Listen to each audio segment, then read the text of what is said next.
సమయం వచ్చింది. New year కి ముందే ఇది నువ్వు తెలుసుకోవాలి. న్యూ ఇయర్ కి గుడికి వెళ్ళాలి అనుకుంటున్నావా? సరే, ఒకవేళ January 1st కే నిజంగా కొత్త సంవత్సరం మొదలైతే చెట్లు కూడా ఆకులు మార్చుకుందామనేవి.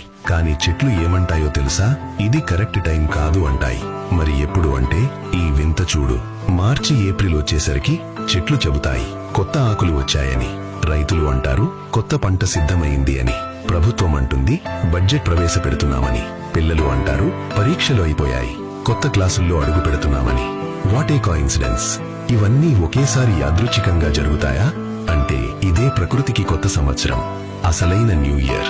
అందుకే మన పూర్వీకులు చెప్పారు, ఎక్కడ జీవితం మారుతుందో అదే నిజమైన కొత్త సంవత్సరం. అదే హిందూ నూతన సంవత్సరం. మనకు ఉగాది. మనం జరుపుకునేదే అసలైన న్యూ ఇయర్. మీకు ఇప్పటికైనా అర్థమైందా? చూసి వదిలేస్తావా? లేక అందరికీ తెలిసేలా షేర్ చేస్తావా?